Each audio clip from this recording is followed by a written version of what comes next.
This is Annette Kirkland, and welcome to Beyond the Gates. This season, we're going to be highlighting ERDIC's legacy of groundbreaking research and cutting-edge technologies. Join us as we explore how innovation continues to drive progress in military and civil works missions. And I am here with Ian Knight. He is entomologist. Is that how you say that? Entomologist. That's who you are. And you're with the Aquatic, Ecology, and Invasive Species branch with the Environmental Laboratory. And we're going to be talking about the good, the bad, and the bugly. I love that name. The bugs and invasive plants. So good morning. How are you this morning? Good morning. I'm doing all right. You know, I worked hard on that title. It's a good one.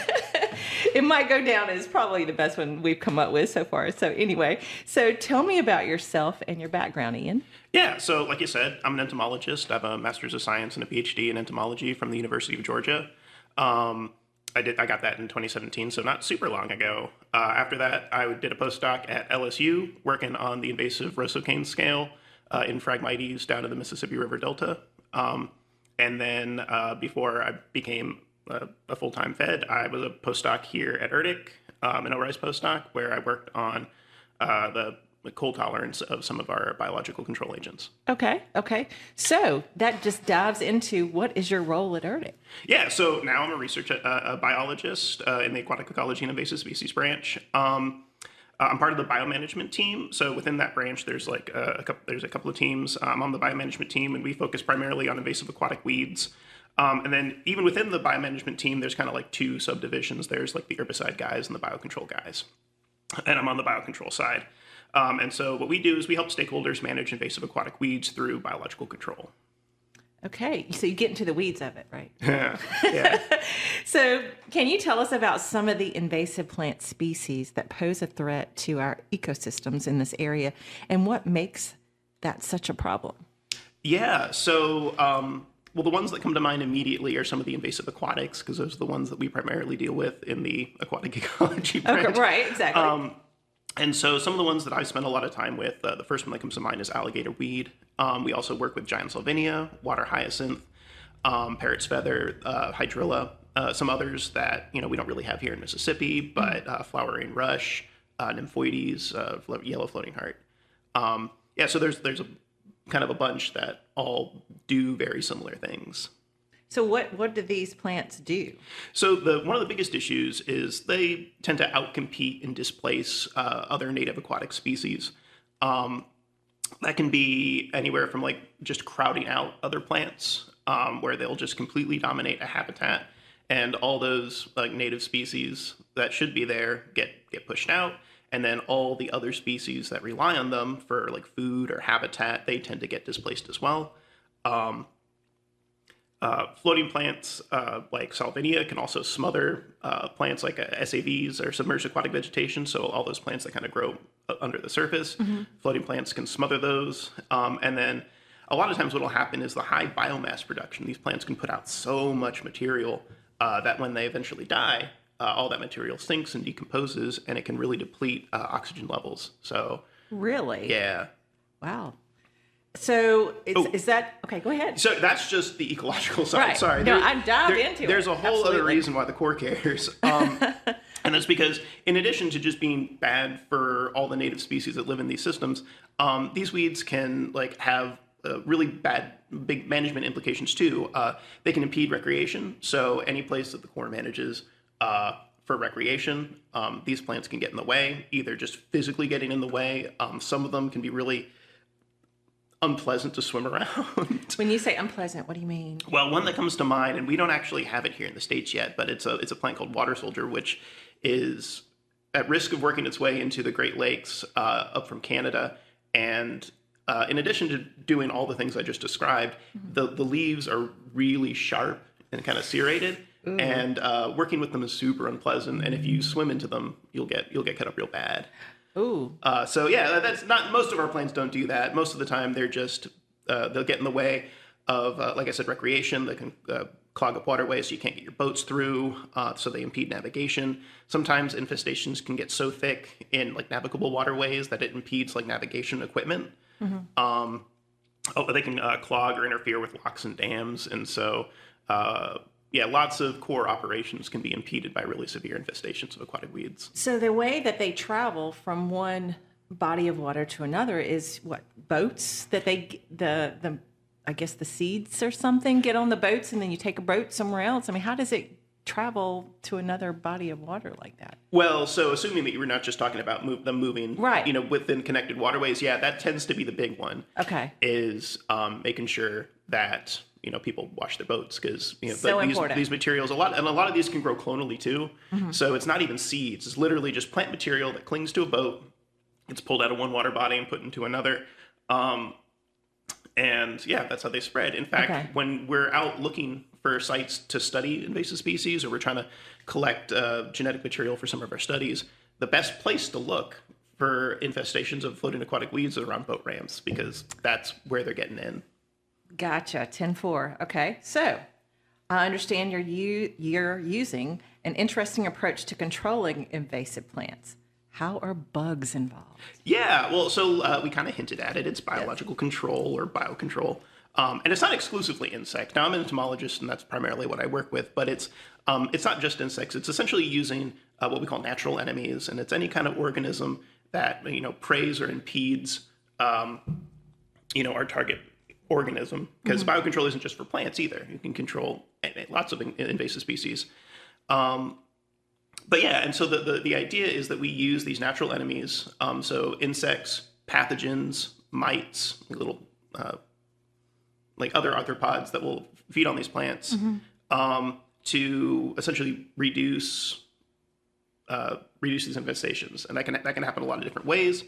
So some of the ones that I've been working with a lot recently are defoliators. So these are the kind of the most obvious ones. These guys just will munch on the leaves and then chow down on them just like a cow might. Like cows or goats. They're like little tiny, very species-specific goats. Okay. Or leaf miners, which do something similar, but they don't necessarily completely defoliate a plant. They'll just, destroy leaf tissue or provide openings for other pathogens to get in.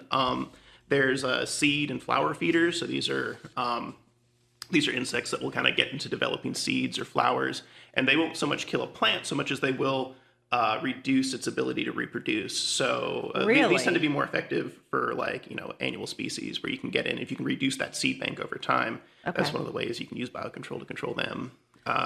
Meristem feeders, that's a little bit like the defoliators, but how they act is a little different, because they're not necessarily killing the plant, but they'll feed on those growing tips, and then that tip dies and the plant will have to put out new branches. And so they kind of work to control a plant by taxing it metabolically. Every time they kill a new little shoot, that plant has to compensate somehow, and given enough time, those plants tend to suffer because they just can't keep up with the amount of damage the insects are causing. Okay. And then root feeders, again, similarly, they just feed on the resources that the plants are putting down in their roots, impact their ability to devote resources to producing seeds, and can eventually kill the plants if you give them enough time.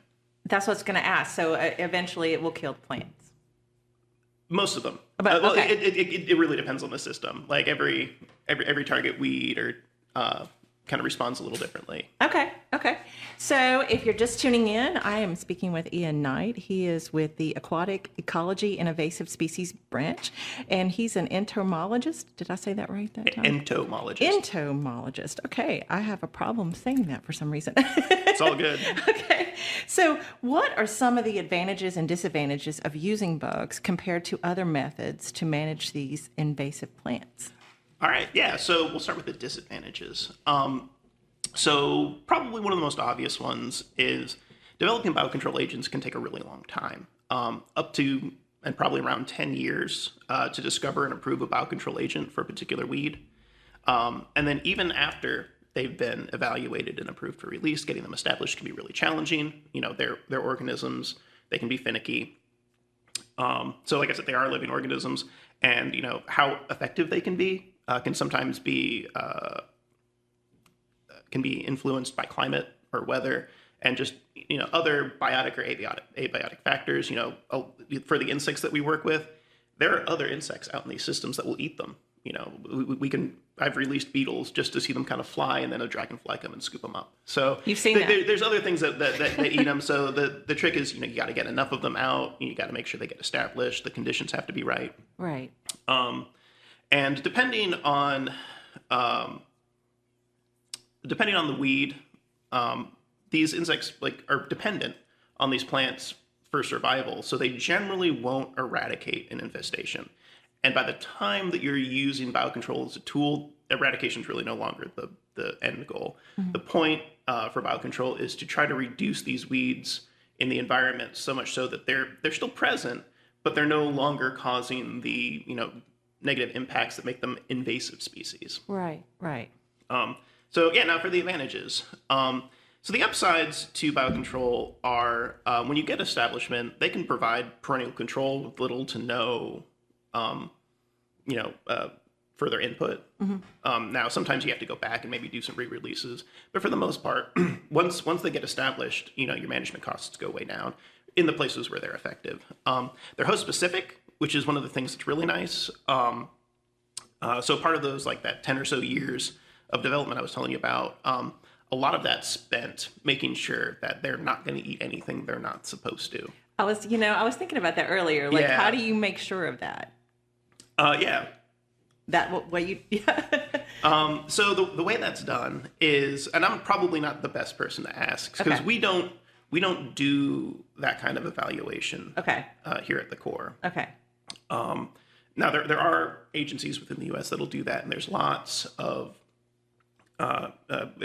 international collaborators that will help us do that kind of work. Right. And so I specifically don't do it. And among people who do biocontrol, I'm probably not the best, most qualified to answer it. But generally speaking, one of the things that happens, so when you start with a target weed, right? We've got a weed that we want to see if we can find a biocontrol agent for this.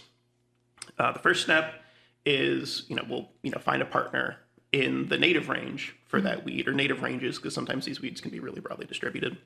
First thing that'll happen is, after we've identified the weed, we identify our collaborators, is we will do some foreign exploration. So that's it, go into these sites where these weeds are found, looking for all the things that eat it and infect it, and looking for all those natural enemies. Once we've found those natural enemies, the next big part, the part that takes a really long time, is all that host range testing. And so what happens is when we find these new candidate agents, we will develop what's called like a test plant list. And that is a list of all the plants that we can think of that these agents might potentially get onto. So usually it's plants that are closely related to the target weed that are native to the U.S. And then there's a series of experiments that are done to essentially make sure, all right, well, will this, in the case of insects, will this insect eat any other plants or any of the plants that are on our list? And, sometimes they do, which isn't the end of the world. Get off of that. Right. Sometimes they'll eat things that they're not, quote unquote, supposed to. Right. But that's still not the end of the world, because sometimes you start off, you don't give them a choice. You just say, you take your bug, you take your plant, you put them together. And sometimes these insects are so host specific that they don't even recognize, other plants as food. Sometimes they're so specific that even if they try to eat it, they just can't get what they need nutritionally out of it, and then they just starve anyway. Sometimes they will feed on it. A lot of times, if you start starving your insects, they'll start eating whatever they can. Right. But again, a lot of times these plants aren't, what these insects are evolved to eat. And so they can feed on it a little bit. So you'll see them eating, but they don't really do a lot of damage, or they can't survive, or they won't reproduce. And so sometimes even then they may still reproduce on these plants. That's usually not a good sign, but a lot of times what winds up happening is, they may target other organisms, but they have their preference, and it's really just when they don't, when there's nothing else for them, they'll kind of get onto stuff they're not supposed to. And the further down you get down that list, the less likely they are to be a suitable candidate. But regulatory agencies tend to be super gun shy. So if there's any hint that these guys might get onto something they're not supposed to, they usually won't pull the trigger. Okay, good to know. So how do you select and test the suitability and safety of bugs for a specific invasive plant target? And we just kind of got into that. I skipped into that, didn't I? So is there anything else to add to what we were talking about? Yeah, well, so just in terms of advantages, like I said, one of the things that's really nice about biocontrol agents is because they're so host specific. they tend to be like a much more flexible tool than something like herbicides. So that's like the major counterpoint. There's lots of different ways to manage weeds. What we focus on here at the core are, our biocontrol team and then the herbicide team. Herbicides tend to be a much heavier hammer. Usually when you're using herbicides, you see results almost immediately, and those results tend to be a lot more impactful than what you might expect to see from biocontrol. Biocontrol can take a long time. You got to get them established, and then even then, they're not just going to come in. Sometimes they will. Sometimes you can release insects, and in a matter of months, they'll completely decimate a weed population. That's like the really nice examples, but most of the time it can take a while. But they're only eating the things that they're supposed to. Herbicides tend to hammer everything they hit, Right. and so they're both management tools. I'm not like, this isn't saying like, oh yeah, man, everyone should just do biocontrol. The idea is that, we have all these different management tools and they're different suited for different purposes. And so that's the nice thing about biocontrol is that they tend to kind of be a little bit more flexible. Okay. What are some of the challenges or risk involved in using bugs to control invasive plant species? Yeah, so like I had said, the biggest challenge is probably establishment. Even effective agents can take a while to figure out how to get them established in the field, or it can take time to build up to numbers that are sufficient to provide adequate control. And even then, there's like biotic factors and abiotic factors that can cause confounding issues. So that's actually a big chunk of what I have been doing. Is I'm not working with brand new agents, although recently I've started to, but the bulk of my time at ERDIC up to this point has actually been working with a couple of biocontrol agents called the alligator weed flea beetle and the alligator weed thrips. And these are not new biocontrol agents. These guys were released into the U.S. in like the late 60s, early 70s. And they did a great job. Right when they were released, they were fantastic. They were one of those silver bullet biocontrol agents. So much so that, in the academic literature, no one was really publishing anything about alligator weed for probably about 30 to 40 years. Okay. Now it's also invasive in China. And so there's a big bulk of literature on alligator weed out of China, because they were, they had that problem there, but we really weren't having an issue. But we are now. And the reason for that is, so when alligator weed first arrived, it was primarily along the Gulf Coast, which is kind of like that subtropical region. And so when the foreign exploration for these alligator weed flea beetles and other alligator weed biocontrol agents was done, they were looking in areas that were very climatically similar to the Gulf Coast. And so we found these agents, we released them, they do a really good job. But what's wound up happening is alligator weed can grow in places that are more temperate than the Gulf Coast. And so we've been getting infestations that have been creeping northward into like Missouri, Tennessee, Arkansas, the Carolinas. And the problem with that is these insects that we've collected are kind of subtropical, tropical in origin. And what winds up happening is, you can release them over the summer. Maybe you get control. Sometimes you don't. But, over the winter, it just gets way too cold. And these guys just can't stick around. And so a big chunk of what we've been doing is looking at, measuring the physiological cold tolerance of these insects to try to figure out how can we improve biological control in these places where it's now failing. Right. So it's not that these insects don't do a good job. It's that they're now in regions where we can't really get them established effectively. And that brings up something that was in my head as we were talking, is that the seasons have got to affect the bugs. I mean, they do. They absolutely do. So winter's the obvious one. Insects don't generally love it when it's cold. Right. Tropical ones even more so. And, a lot of the insects that we have, that are native up here, they have adaptations. They go dormant in the winter. They usually have a particular life stage where, they'll overwinter as eggs or larvae or pupae. Like they'll just hunker down and do nothing for a few months until it warms back up. These tropical insects have never had a reason to develop those adaptations or behaviors. And so when it gets too cold, all they really got is just their baseline cold tolerance. If they can't cut it, then they just die. But one of the other things that has been proving a really big challenge is it's not just the cold winters. As it turns out, for a lot of the places we're releasing in the temperate United States, not only are the winters much harsher, but the summers are much harder too. And so, we really get these just narrow windows in the spring. So if you release, they can do a really good job. They'll get out there, they'll eat a bunch of alligator weed, and then it gets too hot in the summer, and They're like, I'm done. yeah, and we've had some projects where we're doing some releases at these northern sites, and it just gets so hot that the biocontrol agents can't cut it, and so we come back in the fall, which would be another great time for these agents to be out there eating, and they can't make it over the summer. So it's not even overwintering. It's like there's just really narrow windows where we get good biocontrol. Wow. So, and again, we go into how do you measure success and effectiveness of this approach? Yeah, so you kind of touched on something that I think is like a big point of contention among a lot of biocontrol folks, and that is a lot of post-release evaluation for a long time hasn't really been done for a lot of weeds. And I think largely because you spend a lot of time getting everything spun up, working to get things released. And then once you've kind of met that deliverable, no one really wants to just keep going back. I mean, the people who do biocontrol do, but everything costs money. And a lot of times, it's move on to the next problem rather than sit and watch what happens with an old one for another 2 to 3 years. Right.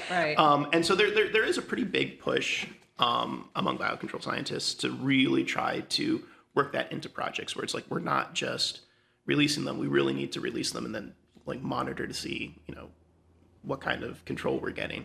And control looks different for different systems, right? How, defoliators might, reduce a floating weed population within a single year. But, one thing that we haven't really talked about are, for invasive arthropods, invasive insects, because plants and insects tend to be the big ones. Right. When it comes to invasive species. And we have biocontrol agents for invasive insects. Those are actually kind of my babies. I don't get to work with them a lot here at the core, but I love parasitoid wasps. They're very cool. Okay.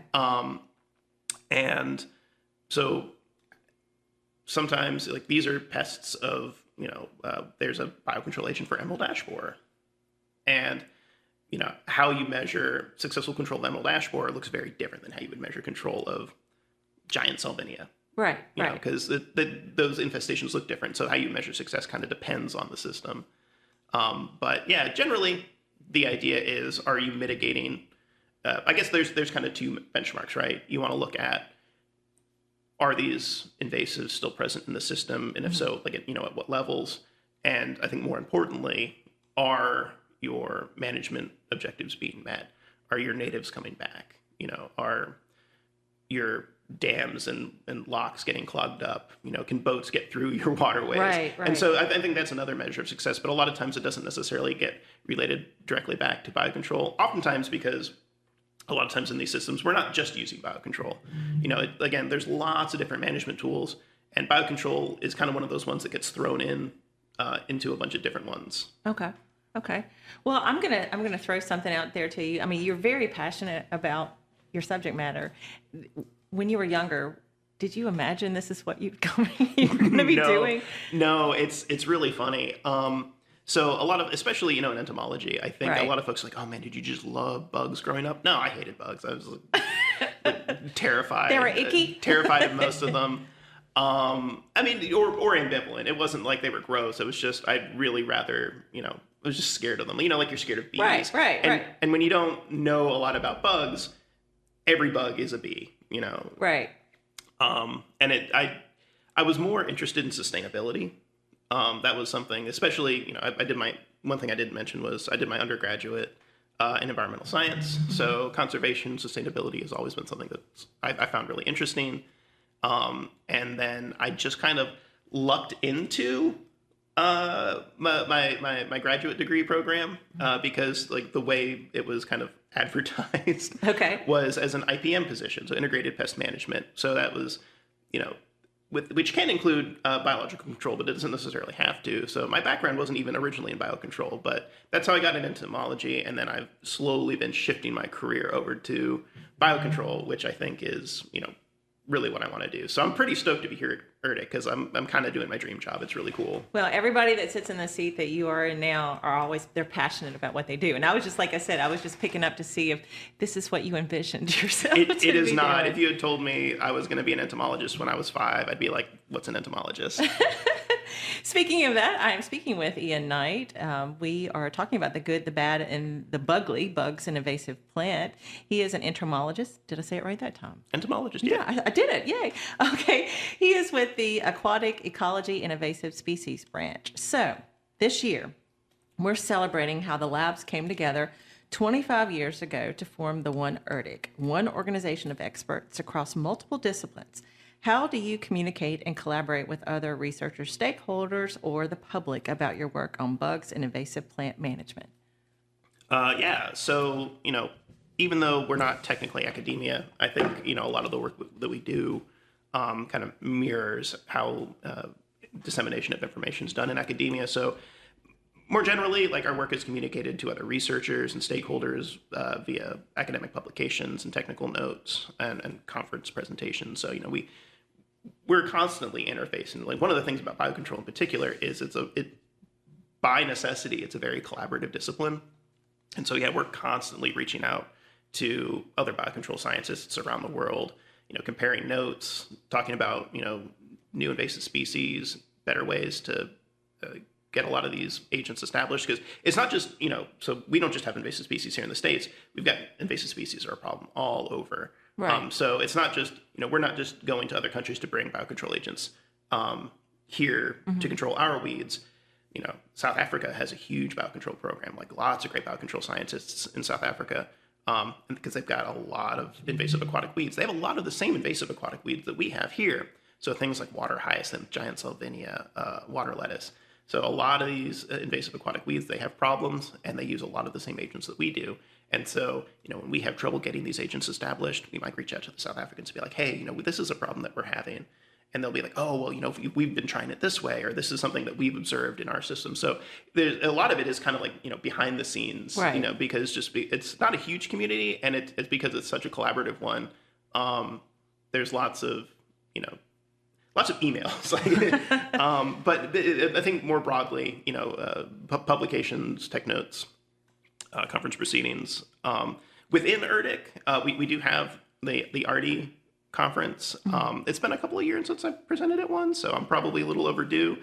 And then to the public, now I might be a little biased, but in my experience, like biocontrol is pretty cool. And there tends to be a lot of public interest. It's one of those things where when you tell people that that's what you do, everyone really wants to know more because it's just neat.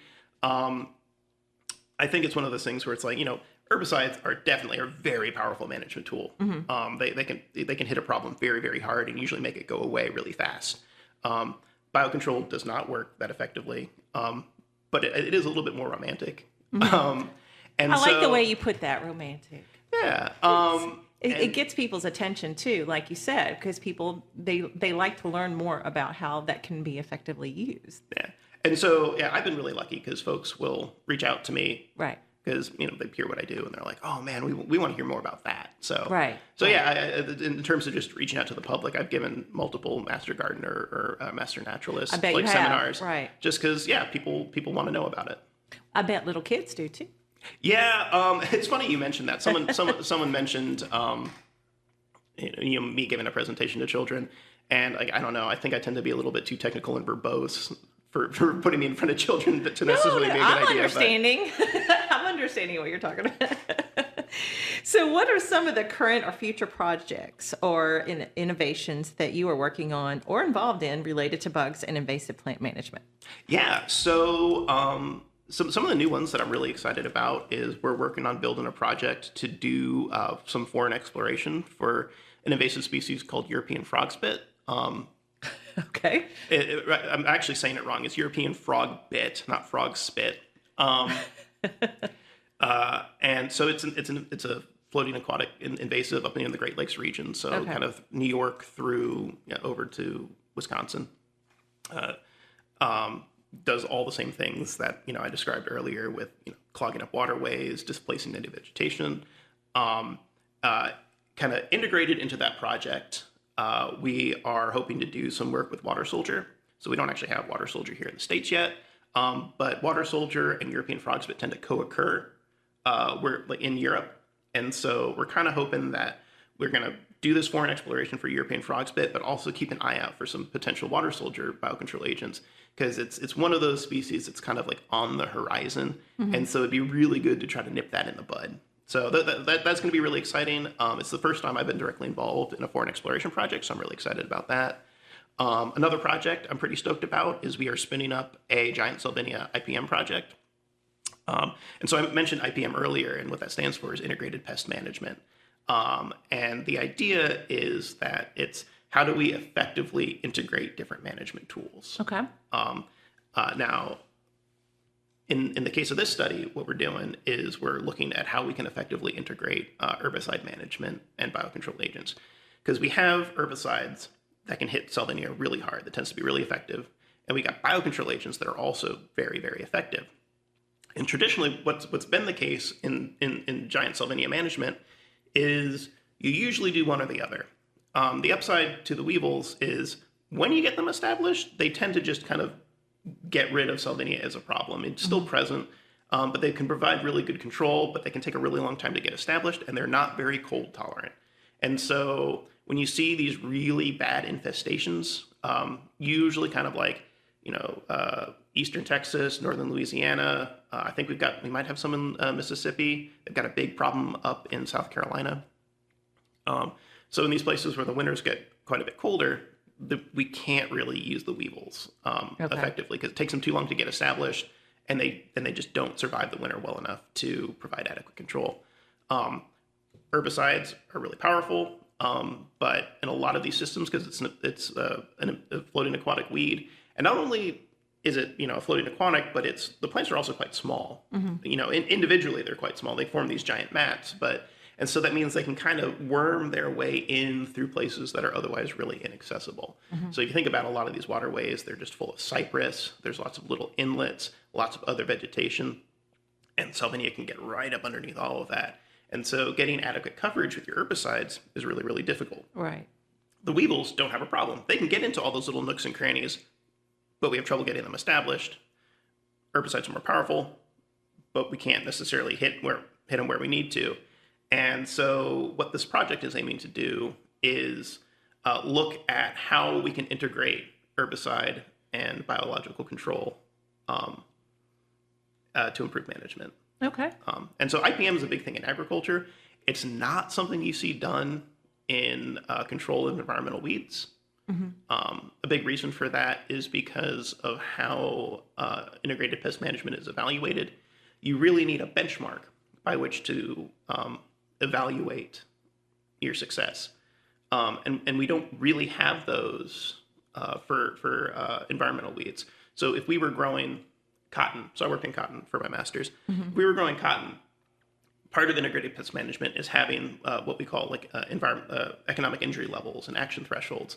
And what those are is it's essentially how much damage is a particular pest going to cause versus how much is it going to cost us to treat it. Right. And so what you want to do is figure out how much of a particular pest you're willing to tolerate, or not willing, but can you tolerate before it is less expensive for you, so that you don't lose as much money as you would wind up paying for a particular pesticide. So even.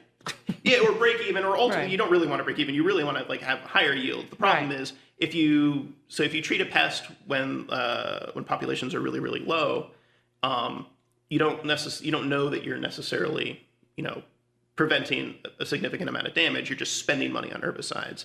And if you wait too long, it doesn't really matter.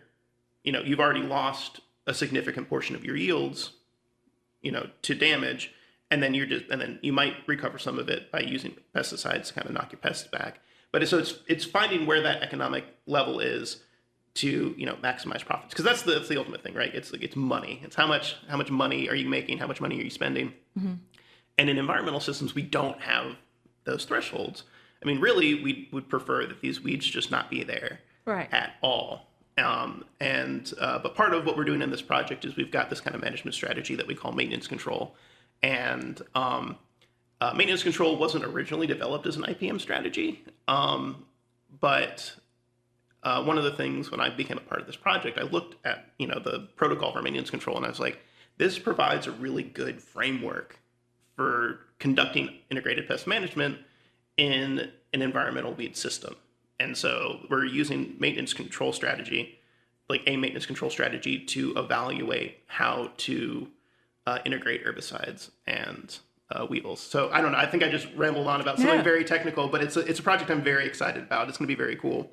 Another one that I'm pretty stoked about is developing a physiology-based climate model. Mm-hmm. So when you have invasive species or you have biocontrol agents, one of the questions you want to ask yourself is, where are these agents going to establish? Mm-hmm. Climatically, when we kind of know this, you can kind of intuit it. It makes a little bit of common sense, right? So if you go to South America and you go collect a tropical insect, you know that insect's probably only going to do well, along the Gulf Coast, in our subtropical climates down in Florida, down in Texas. And because it's intuitive, but there's other climatic variables that go into that.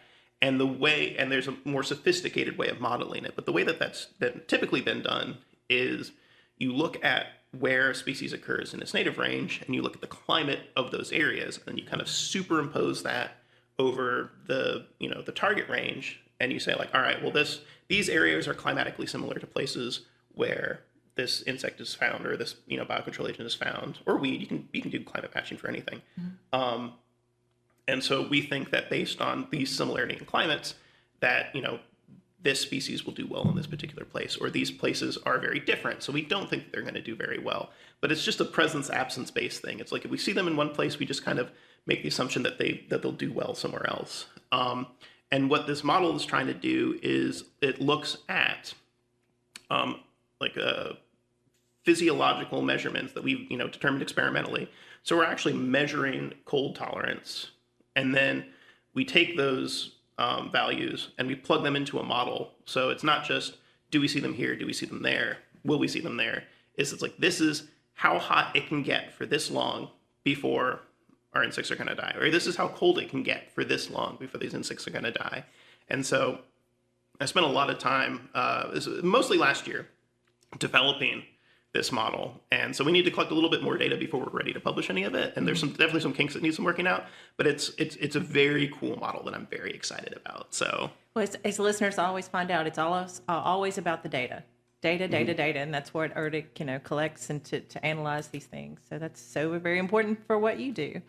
So what are some of the resources or opportunities that are available for people who want to learn more about bugs and invasive plant management? So the best resources are going to be like state agricultural extension. So okay. I can't speak to every state, but right. I'm pretty sure that most state land grant universities have some kind of agricultural extension. Some have really big programs. So the ones that come to mind are the places that I've been. Mm-hmm. So UGA has huge agricultural extension. University of Florida, I think Mississippi does too. Mm-hmm. But I just haven't been as involved. So I don't know what resources are available through Mississippi. But yeah, the best thing to do is find your local extension agent and field questions. That's kind of their job. Right, exactly. There's also several universities put out kind of profiles on invasive species and biological control agents. So again, two that come to mind are University of Florida. They've got tons of invasive species in Florida. They do lots of biocontrol. And UF puts out these little kind of species profiles for a lot of their invasive weeds and the biocontrol agents that feed on them. So if you're looking for information, those profiles, a lot of good information. LSU does something very similar. They'll put out these species profiles for invasive species and biocontrol agents. Okay. Another one that comes to mind, again, because I was at UGA, and I know some of the folks who run it, the Bugwood Center for Invasive Species and Ecosystem Health, that's run out of UGA. And again, another really good resource for learning about invasive species and biocontrol. Okay. So what would you like listeners to learn from this valuable conversation? So I think the big one, and it seems a little obvious, but be cognizant that invasive species exist. Follow the rules when recreating. These rules exist for a reason. So when you see signs that say wash your boats, because that's how a lot of these aquatic invasive species spread. And, when these species get into systems, they'll start to displace native species. So if you like to fish, these are like just more weeds that you're going to have to fish around. Increased management costs. It's just one more thing for managers to have to spend their time spraying and monitoring and dealing with. So from an aquatic weed standpoint, another one, like don't move firewood. Same reason. These rules exist because we don't want people moving things around. And a lot of times these insects are really, really good at capitalizing on human behavior to spread. Really? So yeah, like be aware that invasive species exist, follow the rules, don't move stuff around. A lot of invasive species can be really pretty. And when they're not being obnoxious, they're really cool to look at. So things like water hyacinth is a beautiful plant. And like weed scientists die a little inside whenever they see a Facebook post of someone's like, oh, I found this really plant. I'm like, and I moved it from my pond or from this one pond to another. Because people just see like, oh, this is something pretty. And like, I want this to be in more places. And it's like, oh. No, you didn't. Like a really, really good example is, so starlings, horribly invasive birds. Do you know how starlings got to the United States? Please tell me. They were introduced intentionally. And the guy who introduced them did so because he thought that that North America needed all the birds that were mentioned in Shakespeare's plays. Okay. Somebody's calling you about that. No, I'm just kidding. Yeah, so like silly stuff. And, Right. And especially before people really had the wherewithal to be paying attention to invasive species, things like kudzu, Right. Nowadays, things are not brought in without, a significant amount of vetting, but things like kudzu, they were released because, they thought it would provide erosion control. Not so And much. yeah, horribly invasive. I'm drawing a blank on some other like invasive species that were That are well known. yeah, or that were brought over intentionally and Right. then they just cause other problems. Like frog's bit, I think escaped from a botanical garden. Yeah, so we really want to be careful. And certainly if you're ever traveling abroad, don't bring stuff back. Right. It's illegal and it's a really, really bad idea. Okay. Yeah. Okay. Hear that, everyone? Don't bring it back. So, Be aware that invasive species exist and just try Right. not to Think be of- one of the reasons it spreads. think of kudzu, everyone. So, Ian, thank you so much for being here today. It's been very, very educational.